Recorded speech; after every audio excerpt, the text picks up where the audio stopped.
예, 오늘은 그 족삼리혈에 대해서 한번 좀 살펴보겠습니다. 이 족삼리혈, 지금 여기 혈자리 여기 있는 여기 이제 족삼리혈인데요.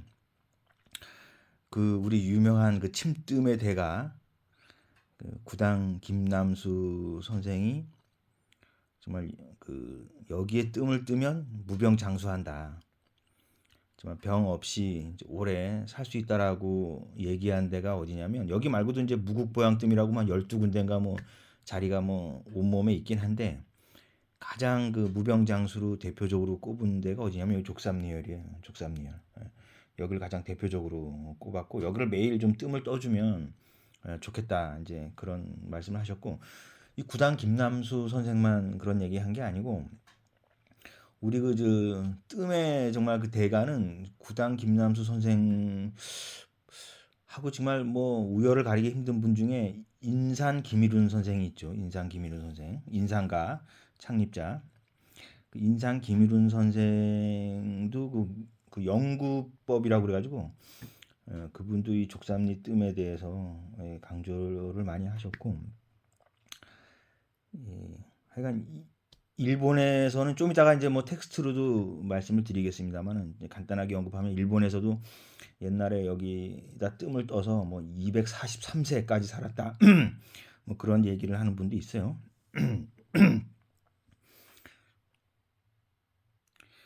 여기 위치는 어떻게 되냐면 여기 이제 그 무릎에 둥그런 이 뼈가 있잖아요. 둥그런 뼈. 이 뼈에서 삼촌 밑에 있는 건데 삼촌이라는 거는 이 손가락으로 하면 엄지를 빼고 이 네 마디를 이 요 끝에서 걸치게 네 마디를 누면 그 끝나는 지점 딱 여기 정도 나와요. 예. 그죠? 네 마디에서 지금 보면 나온다 이거. 그래서 그 끝에라고 볼 수 있고 그다음에 이제 여기 그 이 종아리 뼈가 보면 요 큰 뼈가 하나 이렇게 지나가고 이 정강이라 그러나 이 큰 뼈가 하나 지나가고 요 옆으로도 뼈가 하나 이렇게 밑으로 지나가요. 뼈가 두 가닥으로 이렇게 갈라진다고 여기서 이게 해보도를 보시면 얘가 뼈가 이렇게 하나 갈라지거든요. 그 갈라지는 그 사이 여기 쏙 들어간 데가 있어요. 고기라고 보시면 돼요. 예. 그 갈라지는 뼈가 갈라지는 쏙 들어간데 요 둥근 뼈에서 음, 여기 손가락 네 마디 요 끝에다 놓고 요를 넣고 네 마디 끝나는 지점 여기라고 보시면 된다. 그래서 쑥뜸을 할 때는 이제 강화 쑥뜸이라고 있어요. 뭐 꼭 강화 쑥뜸을 쓰라는 건 아니고 여기 보면 이 3년 된 쑥을 저렇게 3년 된 쑥을 말려서 하면 노란색 아주 이쁜 색이 나오거든요. 그거를 쌀알 반톨만한 크기로 돌돌돌 말아서 끝에다가 침을 살짝 침을 이렇게 이제 여기 저 같은 경우는 손톱에다가 침을 발라서 그 침을 어, 요, 쑥좀 쌀알 반톨만한 크기 그 끝을 손톱 끝에 있는 그 침에 발라다가 처음에 이제 저기다 이렇게 넣으면 잘 붙거든요. 두 번째 이제 올릴 때에는 그 재가 있으니까 그 재 위에다 올리면 되고 그렇습니다. 그래서 이제 불을 붙일 때는 이 뜸지기라고 있거든요. 이 뜸지기 이것도 같이 팔아요. 저거 세트로 뜸지기라고 있어서 옛날 분들 하시는 거 보면 뭐 저기 무슨 뭐 저 향불 같은 걸로 하기도 하고 뭐 성냥으로 하는데 나이타로 하는데 그거 너무 힘들고 뜸지기 얼마나 간편합니까? 이렇게 그냥 대주기만 하면 얘가 아이고 잘 안 붙었네. 초점이 잘 안 맞아서 이렇게 이제 붙었죠. 쌀알 반톨만한 크기로 이렇게 해가지고 얘가 이제 타 들어가는 거죠. 이렇게 이제 저걸 이제 살을 직접 태우기 때문에 직접구라고 하거든요. 이거를 살을 태우면 이제 흉터가 남기 때문에 여기는 뭐 사실 뭐 남자분들이야 바지를 입으니까 그렇게 흉터가 안 보이지만은 여자분들은 좀 흉터가 남으니까 좀 꺼려할 수 있긴 해요. 그렇다는 거. 그래서 이제 또 하나 할 때는 이게 쌀을 반톨만한 크기로 한 것을 여기다가 이렇게 올려놓으면 된다. 올려놓고 이걸 그래서 한번 다시 더 불을 이렇게 붙여주는 거예요. 이렇게 해서 한 홀수로 3번이나 5번 홀수로 한다. 뭐 왜 홀수로 하는지 모르겠어요. 근데 관례적으로 그렇게 홀수로 하더라고요. 지금 타 들어가고 있는데 이게 이제 처음에 거는 이제 안 아픈데 나중에 거의 다 타서 이제 살하고 닿을 때, 살이 탈 때는 좀 따끔따끔합니다. 따끔따끔하고 이게 이제 저녁에 하면 좀 더 따끔따끔하고 아침에 하면 자고 일어나서 아침에 하면 좀 덜 따끔따끔해요. 그리고 이제 뒤에서 설명하겠지만 얘가 왜 무병장수냐 볼 때 얘가 이제 위장 관련 계통의 각종 질환에 정말 특효약이고 지금 위장 관련 병이 없다면 더욱더 위장이나 뭐 대장 창자 이런 데를 튼튼하게 하기 때문에 그 일단 소화계통이 튼튼해야 뭐 모든 병이 없는 거. 거기서 이제 모든 병이 출발하잖아, 그죠?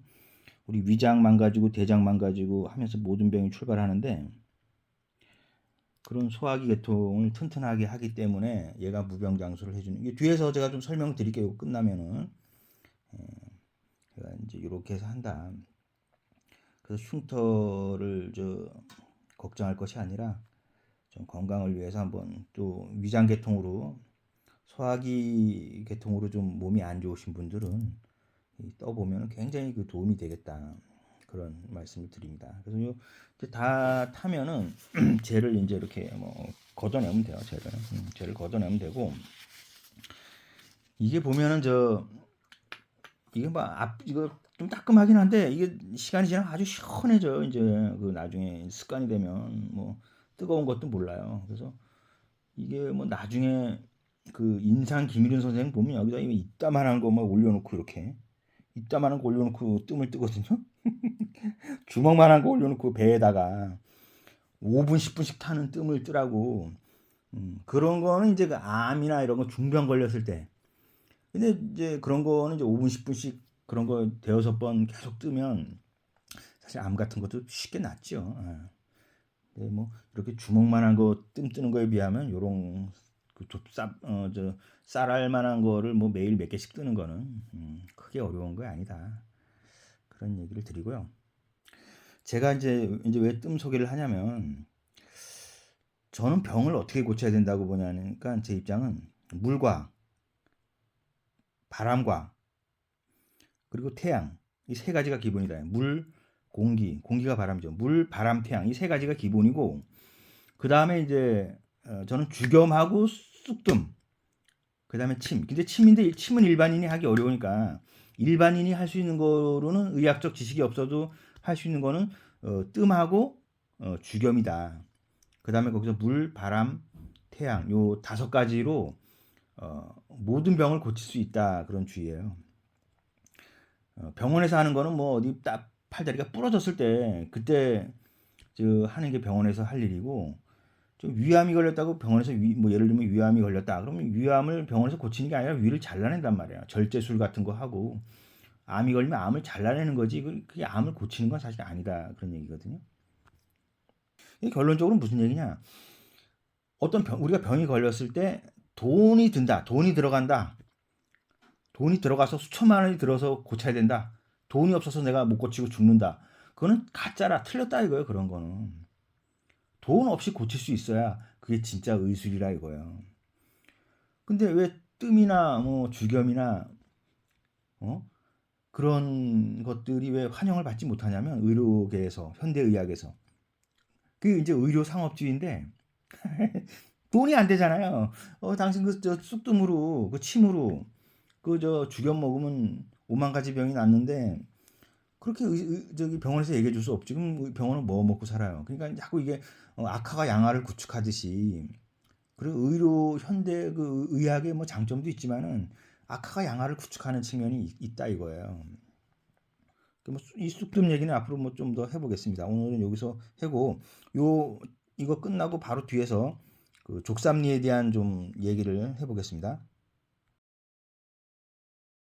장수의 비밀, 족삼리와 삼음격, 류시성, 가미당 연구원 1844년 일본의 도쿄, 영대라는 다리의 개통식이 열렸다. 그러나 이날 최고의 화제를 모은 건 다리가 아니었다. 관심은 온통 한 가문이 세 커플에게로 쏠려 있었다. 이유인즉슨 이 커플들의 나이가 너무 많다는 것.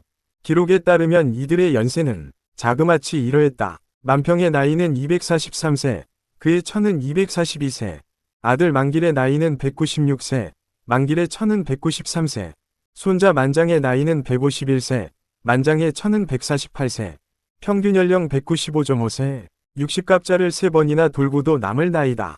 무슨 드라큘라들도 아니고 인간이 이렇게 오래 살 수 있단 말인가. 당시에도 이게 무척이나 궁금했던 모양이다.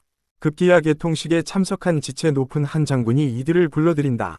어떻게 해서 그대들은 그렇게 오래 살아있는가? 만평이 대답한다. 매달 1일부터 6일까지 왼쪽과 오른쪽 다리에 삼리열의 뜸을 뜹니다. 이것이 무병장수하는 비결입니다. 족삼리와 뜸. 이 단순한 조합이 끔찍하게도 오래 사는 비법이었다. 이후 일본은 한동안 족삼리 뜸 열풍이 몰아친다. 만세가 평안하려면 족삼리의 뜸을 떠야 한다. 이른바 만평삼리구. 그런데 왜 그토록 수많은 혈자리들 가운데 유독 족삼리였을까? 족삼리와 장수는 무슨 관계란 말인가? 일본에서뿐만 아니라 족삼리는 한국에서 유명한 혈자리다. 일명 김남수홍의 무극보양뜸에 들어가는 혈자리. 소화가 잘 되지 않을 때는 이 족삼리가 최고다. 재생버튼 족삼리와 어록들. 일단 족삼리에 대한 기본 지식부터 습득해보자. 그래야 장수와 족삼리가 어떤 관계인지 실마리가 좀 잡힐 거다. 족삼리는 다리에 있는 혈자리다. 무릎으로부터 3촌 떨어진 곳에 있다고 해서 삼리라는 이름이 붙였다. 그럼 3촌이란 어느 정도 길이인가? 자, 손을 펴보시라. 이 상태에서 엄지를 뺀 나머지 네 손가락의 길이가 3촌이다. 실제로 족삼리를 찾을 때는 무릎에 손바닥을 대서 찾는다. 이름만 듣고도 혈자리의 위치를 가늠할 수 있도록 한 이 장명 센스. 그런데 족삼리라는 이름이 다른 이유에서 붙여졌다는 설이 있다. 삼은 크다는 뜻으로 천지인을 가리킴으로 중요하다는 의미다. 리는 논밭의 두렁을 나타내는 말로 인체에서 위장을 가리킨다. 즉 위장과 깊은 관계를 갖는 중요한 혈이라는 뜻이다. 이 혈은 상중하 세 부위의 모든 질환을 통치하지만 위치가 하지에 있기 때문에 족삼리라고 하였다. 천지인을 관통하고 모든 병을 다스리는 혈자리이기에 삼리라고 했단다. 아, 환장하겠다. 이 혈자리 하나만 집중 공략하면 장수는 따 놓은 당상이다. 그러나 이게 끝이 아니다. 또 다른 설에 의하면 족삼리를 지압하면 우리 몸 사지에 쌓여 있는 나쁜 기운들을 삼리 밖으로 걷어차 버릴 수 있어서 삼리라고 했다는 것이다. 이쯤 되면 도저히 사랑하지 않을 수 없다. 아이러브 족삼리. 그래서일까? 족삼리에 관한 어록들도 무지 많다. 하나하나 감상해보자. 족삼리를 항상 눌러주면 씨암탉을 먹는 것과 같다. 족삼리의 사위에게나 잡아준다는 씨암탉의 기운이 온전히 들어있단다. 게다가 몸을 편안하게 하려면 삼리를 가만두면 안 된다. 복부는 모두 삼리에 머문다. 족삼리를 괴롭히면 괴롭힐수록 몸은 편해진다는 이 역설. 이뿐만이 아니다. 사람이 30살이 지나서는 족삼리의 뜸을 뜨지 않으면 기가 눈으로 치밀어 오르게 된다. 아주 구체적이다. 체력이 서서히 하향 곡선을 그리는 30대부터는 족삼리를 집중 공략해야 한다는 충고다. 급기야 족삼리는 과거 일본 여자들의 혼수품으로 등장한다.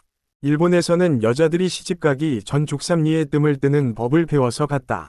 또 선비들이 과거를 보러 갈 때 족삼리에 침을 놓거나 뜸을 뜨면 한양 천리길이 힘들지 않았다. 족삼리의 뜸을 뜰 줄 모르는 인간과는 같이 여행하지 말라. 뭐 이 정도면 족삼리를 몰랐다가는 왕따가 될 판이다. 맞다. 족삼리는 국민혈자리다. 그런데 이 어록들에는 공통점이 있다. 바로 족삼리가 다리, 복부와 관련이 깊은 혈자리라는 거다. 그렇다면 이 둘이 장수와도 관련되어 있을 터. 이 미스터리한 관계망을 파헤치려면 먼저 족삼리와 복부의 관계부터 살펴야 한다.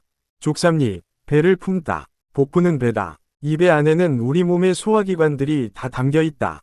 구체적으로는 위소장대장으로 이어지는 라인이 꼬불꼬불 배를 채우고 있다. 좀 민망한 사실이지만 이 라인은 일종의 통이다. 그것도 처음과 끝이 뻥 뚫려 있는 통이다. 생각해보시라. 입에서 항문까지 뚫려 있지 않은가. 그래서 한의학에서는 아예 이 소화기관들을 내 몸 안의 외부라고 부른다. 소화기관들이 근본적으로 외부와 연결되어 있고 몸의 바깥에 해당한다는 것이다. 흥미롭게도 그래서 소화기에 해당하는 육부는 양이다. 양은 바깥이고 발산하려는 성질을 갖고 있기 때문이다. 발산, 맞다. 똥이다. 입으로 들어온 음식물은 소화기를 거쳐서 똥으로 배출된다. 배출이 안 되면 죽는다. 배를 복이라는 한자로 쓴 이유도 이거다. 복은 우리 몸을 뜻하는 육달월과 발로 바람을 일으키는 풀무의 상형인 복이 합쳐진 글자다. 바람이 들었다 빠졌다 하는 것처럼 음식물이 들어왔다가 나갔다 하는 곳이라는 거다. 이렇게 먹으면 배가 왔다 갔다 하면서 슬슬 잠이 온다. 그런데 황제내경에서는 이 소화기관들을 모두 위라고 우긴다. 대장과 소장은 모두 위에 속한다. 엄연히 다른 소장, 대장을 왜 모두 위에 속한다고 하는 것일까? 이유는 간단하다. 그것들이 같은 기능을 수행하기 때문이다. 의, 소장, 대장은 모두 소화를 담당한다. 그렇기에 이 소화기관들은 모두 위라고 해도 무방하다. 핵심은 모양이나 형태보다 기능상의 분류가 훨씬 더 중요한 가치를 지닌다는 거다. 그럼 왜 소장이나 대장이라고 하지 않고 위라고 했을까? 같은 기능인데 말이다. 위는 우리 몸의 소화기관이 음식물을 받아들이는 첫 관문이다. 위에서 제대로 음식물을 받아들이지 못하고 내려보내지 않으면 소장과 대장은 손가락을 빨고 있어야 한다. 배가 고프다고 우리가 항문으로 먹을 순 없지 않은가? 맞다. 위를 후천지본이라는 부르는 이유도 바로 이거다. 우리가 살아가는데 필요한 에너지는 위에서 시작되고 위의 힘으로 소화된다.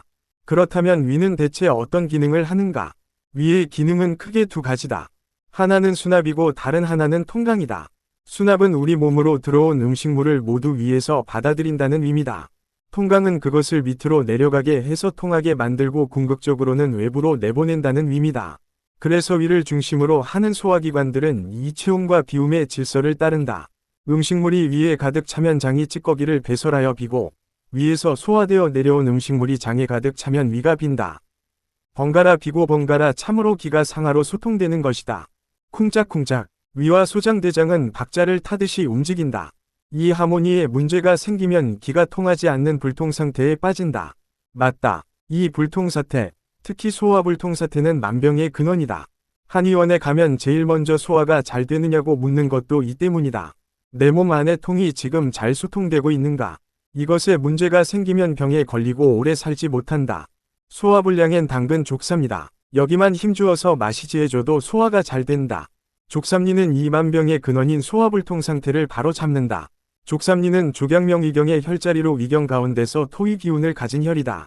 위경 플러스 족삼리의 조합. 그렇다. 소화의 시작이자 끝인 위를 건강하게 하는 데는 족삼리만한 혈도 없다. 실제로 소화기계통에 문제가 생기면 먼저 족삼리에 침을 놓거나 마사지를 하는 것으로 시작한다. 위 족삼리를 베이스로 깔고 시작하는 것이다. 소화의 힘을 기반으로 몸의 병을 고치고 건강한 몸으로의 변화를 꾀하겠다는 계산이다. 장수하려면 일단 소화력이 좋아야 한다. 뭐든 잘 먹어야 한다는 말이다. 소화가 제대로 되지 않으면 몸 자체의 기운이 없다. 소화를 통해서 얻는 영양분이 많지 않기 때문이다. 그러니 이 족삼리를 어찌 그냥 가만히 둘 수 있겠는가? 특히 먹고 가만히 앉아서 소화불량에 시달리는 요즘 사람들에게 족삼리는 최고의 혈자리다. 복부는 위다. 또한 복부는 모두 삼리에 머문다. 족삼리, 다리로 난길 인트로에서 봤듯이 우리 몸의 장부와 경맥은 서로 하나다. 가령 폐의 경맥은 가슴 부위에서 시작해 팔을 따라가서 엄지손가락 끝에서 끝난다. 이걸 그냥 폐다라고 이야기한다. 폐가 아프면 당연히 이 경맥도 아프고 경맥이 다치면 폐도 다친다. 맞다. 그거 그냥 폐다. 같은 시그널, 같은 기운의 배치에 의해서 만들어졌다는 얘기다. 실제로 폐경이 지나는 팔 부위를 살살살 두들겨주면 폐가 건강해진다. 이 원리로 만들어진 게 경락 마사지고 경락체조다. 위와 위경도 마찬가지다. 위경은 눈 밑에서 시작해서 위십술과 아랫입술을 지나 헤어라인을 따라 머리끝까지 올라간다. 그리고 다시 목으로 내려와서 복부를 관통하고 다리를 지나 둘째 발가락 끝에서 끝난다. 살짝 감을 잡으셨을 거다. 몸의 상하축을 관통하면서 다리로 뻗어 있는 위경.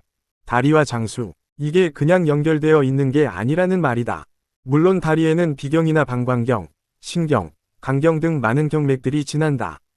그러나 중요한 것은 위경이 토의 성질을 가지고 있다는 것이다. 토는 오행상 중앙이자 다른 목화금수를 묶어주는 힘이다. 이 토가 중앙에 없으면 목화금수 또한 방향을 잃는다. 몸의 중심이자 다른 오행들을 하나로 조화시키는 것이 토의 작용인 셈이다. 좀 더 나가보자면 토는 저장과 변화의 기운이다. 땅을 보라. 뭐든 받아들여서 그것을 다른 것으로 변화시키는 것은 땅이 가진 힘이 아닌가. 위경이 토에 배속된 것도 이런 기운의 배치와 상응하기 때문이다. 소화와 변화. 그래서 과격하게는 이렇게도 말할 수 있다. 소화와 변화의 힘. 조화를 만들어내는 것은 다리를 움직이는 것으로부터 시작한다. 비약이 아니다. 걷는다는 건 우리를 낯선 환경 속으로 밀어 넣는 일이다. 지금은 교통수단이 발달하고 걷는 일이 급격하게 줄어들어서 잘 실감이 나지 않지만 옛날 사람들에게 걷는다는 건 자기가 살고 있는 곳에서 낯선 곳으로 이동한다는 의미였다. 가령 한양으로 과거 시험을 보러 간다거나 전국을 유람할 때는 오로지 다리의 힘에 의지해야 했다. 그래서 일단 다리가 약하면 어디도 갈 수 없다. 지금의 내 세계와 다른 세계를 만나는 것이 요원하다는 얘기다. 우리 몸은 끊임없이 다른 것과 만나야 한다. 매번 계절마다 다른 음식들을 먹고 매일 흐름이 바뀌는 공기를 들이마셔야 한다. 다른 사람과 만나고 다른 곳으로 이동해야 한다. 이게 소통의 시작이자 전부다. 이 흐름이 막혀버리면 곧 우리 몸은 금세 갑갑함을 느낀다. 아니 마음마저 꽉 막힌 것처럼 느껴진다. 실제로 하루 종일 집안에만 있으면 왠지 모르게 가벼운 산책이라도 하고 싶다. 정적인 것이 극에 달하면 동적인 것으로 변하고 동적인 것이 극에 달하면 정적인 것으로 변한다. 이 반복, 순환이다. 맞다. 다리를 움직인다는 것은 이 순환의 힘을 만들어내는 일이다. 덩달아 다리를 많이 움직이면 몸에서 위로 뜨기 쉬운 기를 밑으로 내려준다. 위로 올라가려는 성질을 가진 기가 밑에 있으면 몸의 순환은 저절로 이루어진다. 걷는 것, 그게 곧 몸의 순환을 이루는 기본 중의 기본이라는 얘기다. 더구나 다리는 우리 몸에서 쓰고 남은 정을 저장하는 곳이다. 특히 허벅지는 정을 저장하는 대형 창고다. 그래서 우리는 꿀벅지를 보면 끌린다. 그게 그 사람이 건강하다는 증거, 정이 많다는 몸적인 표현이기 때문이다. 결국 걷는다는 건 몸의 순환을 만들어내는 것, 그 순환의 힘으로 몸의 건강을 지키는 것, 이 건강함으로 이질적인 것들과 함께 호흡하며 살아간다는 의미다. 우리는 오로지 한 가지 방식으로만은 살 수 없다. 위경은 삶의 변화, 몸의 변화를 만들고 감당하고 그것을 다시 우리 삶의 힘으로 전환하는 기운들이 모인 통로다. 그래서 위경은 강하다. 황무지에다 던져지더라도 살아날 수 있는 끈질긴 생활력의 밭을 일구어 자식들을 길러내는 어머니의 강인함이 바로 건강한 위경락의 기운이다. 이 강인함이 곧 생명력이자 장수의 길이다. 다리와 위경, 위경과 족삼리, 소화와 순환. 장수엔 이만큼 환상적인 커플이 또 있겠는가. 허벅지가 이 정도는 되어야 정 좀 쌓았다고 어디서가 얘기할 수 있다. 사실 족삼리의 기능을 한마디로 정리하는 건 불가능하다. 왜냐고? 너무 광범위하게 쓰이기 때문이다. 잠깐 나열만 해봐도 기가 질린다. 복통, 사지관태, 신경통, 소화불량, 위경련, 변비, 눈질환, 빈혈, 고혈압, 반신불수, 불면증, 무릎, 다리 통증, 편두통, 현운, 하지마비, 급성 만성위염, 장염, 설사, 구안화사, 중풍. 끝이냐고?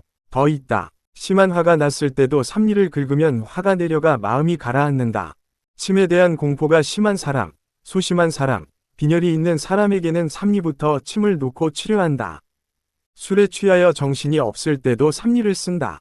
등등. 안 통하는 데가 없이 두루 쓰인다. 맞다. 그래서 족삼리의 리를 리라고 보기도 한다. 몸의 이치가 되는 혈자리라는 것. 그 숱한 어록들도 그냥 만들어진 게 아니다. 족삼리, 다리의 장수로 통하는 길이 있다. 이 길을 가만히 두지 말라. 삼음교, 삼음